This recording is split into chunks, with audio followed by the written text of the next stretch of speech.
Hey, everybody, this is Jason Hall. Got my wife, Jennifer Hall, Rich Marriage Podcast. We're excited to be here today. Thanks for joining us. This is part 2 of a money episode. We talked about money last time, man. We kind of got into our story, sharing about some of our struggles and things that we've been through. And it hits home, man. It hit my heart. It was hard even talking about it and bringing it back up. But it's the reality, right? And we want to encourage y'all today. Some of y'all might be going through the money troubles, the money woes. Maybe you've been through it and you can resonate. But we want to get deeper into it. Jennifer, you mentioned the money blueprint. And I'm like, okay, what is that? Some people were watching. What does that mean? Mm-hmm. We were doing a study in a book one time.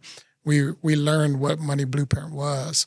And it was very powerful, very enlightening for us. So maybe it can help somebody else today. But man, we were down the lowest of low financially. So we want to talk more about where did this come from, the money blueprint? Because I know I have a scarcity mindset when it comes to money. And God's still working on me. I still struggle with it. Things happen. I get anxiety. The car breaks down. I get stressed and things like that. But where does that money blueprint come from? What is that? Yeah. What is that concept? Yeah. So when you talk about money blueprint, you really have to go back and you have to think back into time, right? Everybody grew up in some type of situation. There was a way in which finances were handled. There's a way in which finances were thought about. There's a way in which finances were responded to emotionally, even growing up in your household. And so whether you had plenty or whether you were in lack, there was a way in which it was handled. And so the money blueprint really requires you to go back, and it requires you to think about, how was money handled in my home growing up? How was it responded to? What was the mindset surrounding it? And how has that impacted me today? Because it has an impact on you today. How it was handled, how it was thought about, all those things will carry with you throughout your lifetime until you take a look at your own personal money blueprint and deal with it and really process through it. So that, in a nutshell, that's how I would describe it. That's powerful, because it talks about, like we talked about in the previous episode, how we were really struggling, but it came from the blueprint, right? It wasn't just we got married, we had all this debt, and we had this struggle, and that was it. It came from something. It came from a mindset ultimately.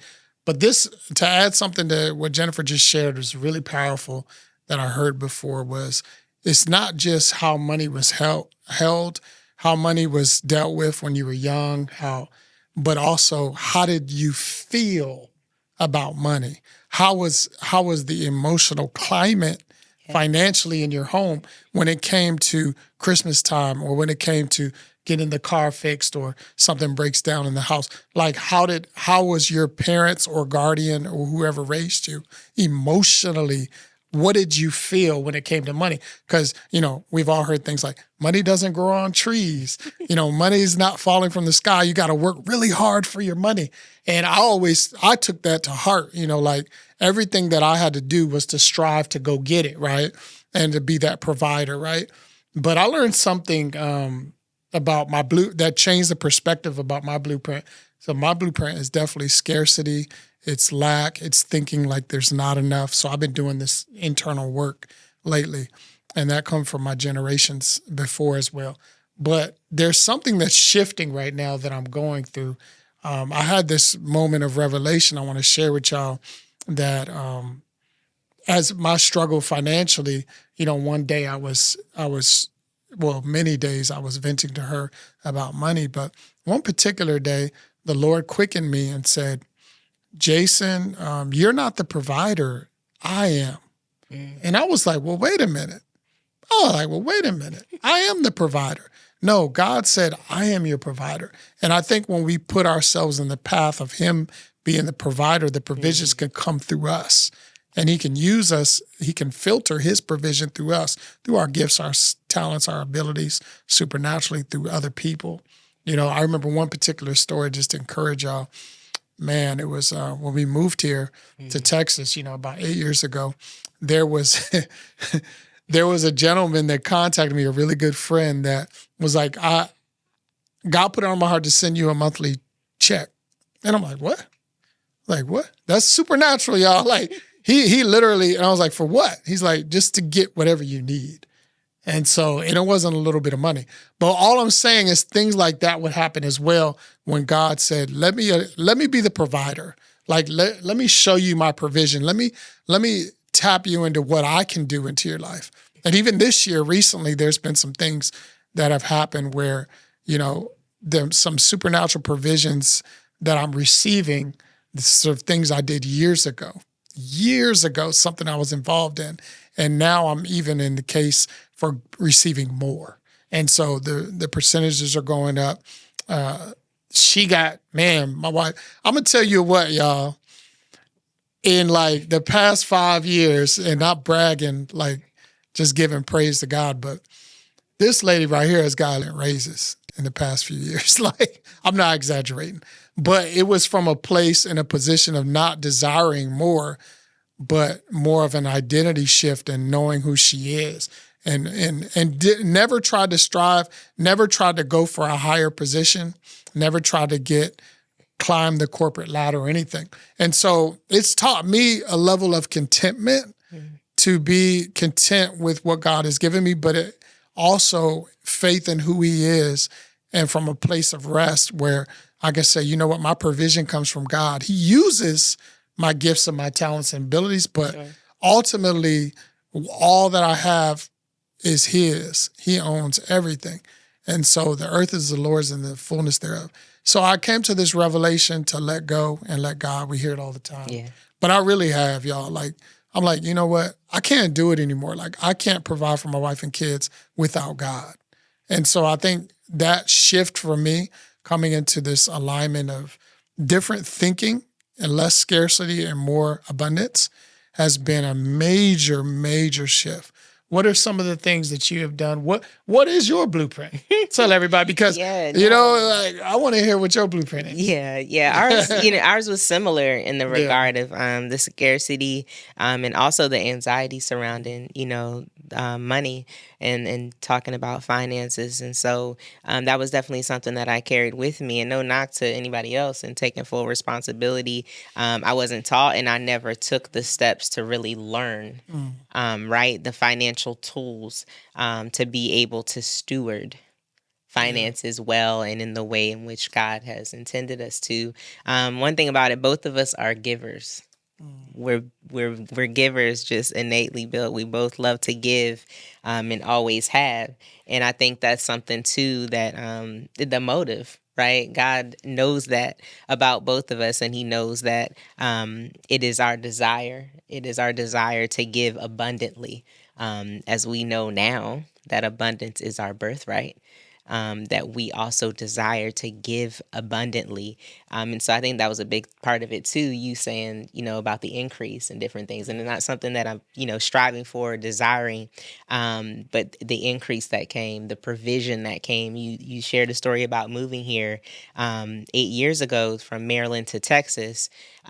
Even during that time, on our road trip down here to move here, there were people who reached out to provide financial provision for that particular trip, not knowing that we really needed it at the time.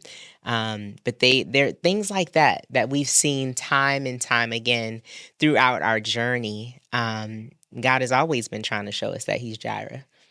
He is Jireh. He is the provider. And I was thinking the same thing as you were talking before, and you just said it. We had to let go.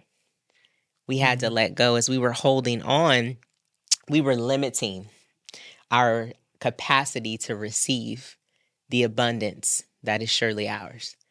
And so as we let go, we opened our hands. We opened and increased our capacity to be able to receive what he already wanted to give to us. So I believe now our money blueprint is definitely transformed. A great deal is, we've put in the work, and as God has continued to reveal to us different things throughout our journey, that our money blueprint looks different than it ever has before. And we see the fruit of that. we see the fruit of that. So it's a huge thing, again, something that we never really were aware of, or that we knew about. But as God is taking us on this financial journey, He's for sure taught us a whole lot. He's brought people into our lives as well to help us along the journey. But yeah, that's what I would say about, that's how it's transformed from going to scarcity to abundance. And I thank God that we've now been able to see the fruit of that, and that we will continue to. Yeah, and it's a beautiful thing. It's not about the accumulation or having more, but it's about knowing who you are and who you're connected to. I think, with the abundance mindset, a lot of people think like, oh, if I can just make more money, if I can just have more stuff. But I think it's more a sense of an abundance of identity. It's an abundant mindset, which attracts and aligns with things. It does draw things, and it draws higher increases. But I think whatever your increased level is, if you lack contentment, then you're going to always want more. So you're going to say, oh, I make 100,000. I want 200,000. I want 300,000. I want to be a millionaire. I want to be a billionaire. There's always this level of wanting more. But I think when we talk about rich marriage, we're not talking about getting to a certain pinnacle or height. We're talking about being content in what you have and stewarding well what you can do with what God gave you. And I know that, we're in a season, yes, we do make more than we have ever in our marriage, but we give more than what we ever have in our marriage. And so our motivation to give is fueling the ability to be purposeful in what we do with God's money. And so I think we don't get into this pressure of a lot of people are like, well, the man should make more. The woman should be able to stay at home. The man should be the main provider. I pay all the bills. She pays all the bills. We don't get into that. We're married to each other. So we combine everything. We have separate, things that we do with our money sometimes, but we combine. We're married. We don't look at it like that's yours over here and that's mine over here. Hey, let's split the bills. And some people do that. If it works for your marriage, that works for you. But for us, we've noticed our intimacy increase in our marriage, and our marriage become rich because we decided to combine everything. And that's our choice, right? Yeah. That's what level of intimacy we want. Because for me personally, my opinion, if I want to go get a roommate, I can split the bills. You know what I mean? Like I can go get a roommate and do that. I can go get another guy and then have my money over here and your money over there. My point is, if she makes $1 a year and I make $1 million, we make $1 million and $1 a year. If she makes $1 million and I make $1, we make $1 million and $1. I haven't always been like that. I just want to be transparent with y'all. When we first got married 18 years ago, I told her that, well, easy for you to say because you make more money. My attitude was more separate in the finances because I looked at like, well, I got to go make X amount of dollars. You got to go make X amount of dollars. And, if you bring in more than me, you have the power and control. But she never did. She never put me in a situation to feel less than. She never put me in a situation to say, you're less than a man because you make $10 an hour, you make $7 an hour. Whatever amount I make, whether I make a lot or a little. And I've been in situations where I've made a lot in our marriage, and I've been in situations where I made minimum wage in my 30s, So there was no shame coming from her. That was shame for myself, and I felt like it was separate. But I've come the last few years, I finally came to the conclusion that, we're one. We're doing this together. And as she's elevated me to that point, and we elevate each other, actually, I've seen personal increase in my finances go higher and higher like never before. Mm-hmm. It's because she's not worried about that. We don't have goals to say, I'm going to make X amount of dollars, you're going to make this, and we're going to make that. We just say, let God be God. Let him be the provider. And man, he's increased in ways that we can only dream of. He's doing things even now that are blowing our minds. abundantly. Being able to hang out during the day, go to lunch together, for us is better than money. Being able to take our kids to school, we take turns doing that. We take different kids, pick them up. I mean, for us, that's rich. Like that's the wealth. The wealth of relationship is more powerful than the money. But it came to the point where we got to that point where God has positioned our hearts to be in that place. And now we are actually attracting more money and we are attracting more income because our hearts are not for that. They're for the desire for the rich relationship. And God's promises are God's promises. He's going to provide. So I think putting trust in the ultimate provider, the Jireh, is the key. I know it sounds like, well, I got to go out there and do this. I got to go out there and do that. And maybe you do. But guess what? Whatever you go out and do, you're going to be limited to that. But when you let go, man, we've seen miracles in our finances that we can only dream of. Things come in unexpectedly. Things come in that we've only imagined, trips that we've been able to take and do that. And he's still working on us, right? The van broke down a few weeks ago. I think it was last month, and had this high bill on the mechanic. And I was stressed, like having a panic attack, y'all. Like I was struggling, and we worked through it. We got through it, but we were struggling. I was like, oh, this got to happen at this time, and we got this, and the kids have that. And so we have not arrived. We got a lot of work to do, y'all. We are a work in progress. We want y'all to know on this podcast, to be transparent, we still get anxiety about money. We still get stressed. We don't have it all, but we know who has it all. Yeah. We know the man who does. Yeah. And he's good. So as we wrap up, just as Jason was sharing too, just to hone in on just how we've handled things, two is better than one. Right? You get a greater return for your labor. And that we've truly seen how that has lived out in our marriage as we've, again, let go and let God really just allow his abundance to really take residence in our lives. So it is possible. It is possible. We're going to keep reminding y'all of that. The rich marriage is possible. Your financial freedom journey is possible. So let Jireh show you who he is and let go. If you enjoyed this, man, go ahead and subscribe to the Rich Marriage Podcast. We'd love to have more. Share it with a friend. If it's blessed you, bless somebody else. And we got more to come, man. We thank y'all so much for tuning in, and y'all have a blessed day.